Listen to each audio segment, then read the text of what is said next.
बिस्मिल्लाहिर्रहमानिर्रहीम। अस्सलामु अलैकुम वरहमतुल्लाहि वबरकातुहू। उम्मीद करता हूँ कि तमाम चाहने वाले खैर वाफियत के साथ होंगे। दुआ है अल्लाह आप सबको सलामत रखे, आप सब की दीन दुनिया की मुश्किलातों को, परेशानियों को दूर फरमाए। तो प्यारे दोस्तों, एक नई और अहम वीडियो के साथ आपकी खिदमत में हाज़िर हूँ। आज मैं आपको एक अहम ख्वाब की ताबीर बताने जा रहा हूँ। ज़रूर इस वीडियो को पूरा देखिएगा कि अगर आपने ख्वाब के अंदर निकाह किया या आपका निकाह करवाया गया, अगर ये ख्वाब औरत ने देखा, किसी लड़की ने देखा या लड़के ने देखा, तो इसकी ताबीर किस जानब है, क्या इसकी ताबीर बन रही है। तो प्यारे दोस्तों, ज़रूर इस वीडियो को पूरा देखिएगा और अगर चैनल पर नए हैं तो चैनल को सब्सक्राइब कर लें और वीडियो को लाइक ज़रूर करें।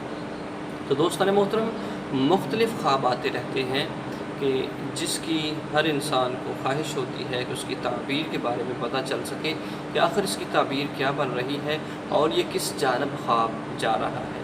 दोस्तान मोहतरम, निकाह करना, शादी करना एक बहुत ही मुसर्रत और ख़ुशी वाला अमल होता है। दुनिया के ऊपर जब बंदे का निकाह होता है तो उसकी खुशी आप देख सकते हैं कितनी होती है।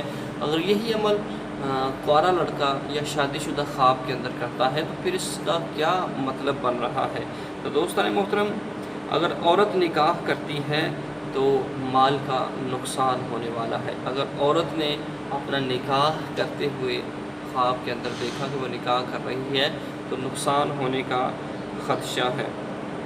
अगर लड़का निकाह कर रहा है तो इज़्ज़त और शोहरत का बाइस है, दौलत कसीर पाएगा। अगर लड़का ये ख्वाब देख रहा है तो फिर वो दौलत पाएगा, कसीर मिक़दार के अंदर वो रिज़्क़ पाएगा। ये लड़के के लिए तो बहुत अच्छी ख्वाब है, लेकिन औरत के लिए ये ख्वाब अच्छा नहीं है। तो प्यारे दोस्तों, ज़रूर जो लड़की ऐसी ख्वाब देखती है तो वो ज़रूर अल्लाह से तौबा करे और किसी से ऐसी ख्वाब शेयर ना करे। जज़ाकुमुल्लाहु खैरा। तो ज़रूर वीडियो को शेयर